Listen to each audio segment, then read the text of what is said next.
Good evening, all. Philip with Phillips Computer Repair here to talk to you about a couple things. Um, I've recently had some customers reach out to me and bring me their computers to make their computer faster. Um, Found out and diagnosed their computers as having not having enough memory.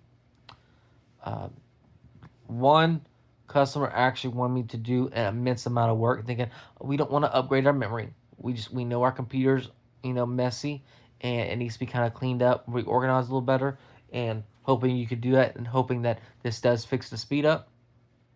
In my mind, I'm thinking, yeah, from what I was seeing, that's probably not going to happen. But if you want to go that route, I'm all happy to do so, just to kind of show you that it's not. It took me a few hours to do because the computer was really slow. After I did that, I showed someone, like, yeah, it didn't really do much. Um, I was like, you're gonna need to upgrade memory. So did that. I had another customer today saying that their computer was slow. It took me all but I think maybe an hour to diagnose it, explain it to them, explain how it all worked. They said they wanted the best of the best for memory because they do their business, their their life is on their business. I mean, which that's most of everybody's. They want the best of the best, which can get pretty pricey. Anyways, two places. If you ever see an ad on social media about is your computer slow? Is your computer doing this? Please, please, please do not fall for that. That's probably gonna put a virus or something on your computer. Please don't. Please. If you see that and you want to know if it's true, I'm happy to answer those questions for you. Let me know exactly what it is you saw, so I can maybe make some kind of sense of it, and I can let you know and educate you on it. I'm happy to educate you. Not everybody knows everything. We don't. We're human. So, for this case, for these two cases I was talking about, both computers actually, one was like 6 years old. No, they're both about 6 years old. However, here's the kicker: all of the hardware inside of these computers are all still up to date. They're both on solid state drives. Both have tons of storage to use. All I think they're both 1 terabyte of storage. One. And neither one of them was at capacity. It was just they got the computers and all the computers had was a single 4 gig memory chip. A single one. And when I saw that, I was like, I bet you they got these deals on Amazon or something. I thought that to myself because I see that a lot. How you know Amazon will sell these cheap computers for like 200-300 bucks or whatever. Thinking, oh, it's got Windows 11. That's great. All the latest and greatest pieces of technology in it. Yet it hardly has any memory on it, but people don't really know that. And so in the beginning, it might all run fine and dandy because it's brand new programs. But when you start to update your computer and update these applications and programs, that's when you're gonna start to see the commands on your computer start to bog down and taking a few seconds to boot up. Not really boot up, but load up. So keep an eye out on that.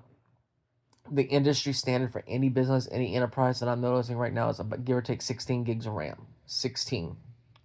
Both of these clients of mine have 4 gigs. I literally just put the order in for one. I put for was it 2 8 gigs of RAM, and the other one I put straight just a single 16 gigs of RAM.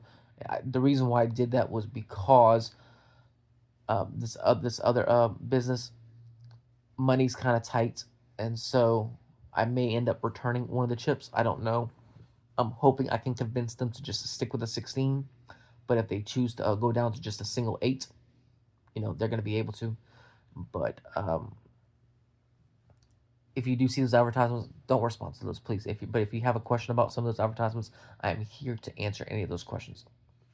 Um, but whenever, but um, if you do have a computer that's going slow, check these two places. Check these places out. Check your go to your task manager. There's gonna be a tab. I'm not sure where, depending on what operating system you have on your computer. It's gonna be different for every one of them. You're gonna want to go to performance. From performance, there's gonna be some kind of pressure graph. Check that out. It's gonna tell you exactly how much RAM you have. If your computer's slow, typically you're probably gonna be tinkering between the 4 gigs and 8 gigs of RAM. The industry standard for things to move how we are accustomed to, like click on it, you expect to respond now.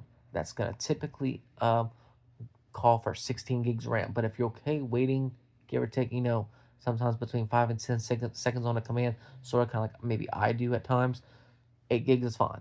I'm operating off of 8 gigs, completely content. Um, Now, my wife, on the other hand, yeah, that's a different story. But I am in the market for a computer. Just haven't gotten one yet. I do plan on getting one soon. But just keep that trick in mind. If your computer is running slow, check to see the two things: your storage. Are you utilizing all your storage? Typically, you're not. Your hard drive or your solid state drive is not at max capacity. Typically, that's still empty. Your computer is just slow because you don't have enough memory. Check those things out. Those pressure graphs tell you all of it. And if you decide that you do want to upgrade that stuff and you do think that that's the problem, reach out to me at Phillips Computer Repair. I'll be more than happy to take a look at it and confirm it. If you do need it, I'm more than happy to get you some more memory chips and get you all squared away. All right. Well, those are my that's my daily tips and trick for tonight. Hope y'all have a great one. Again, it's me, Philip, with Phillips Computer Repair. Y'all take care.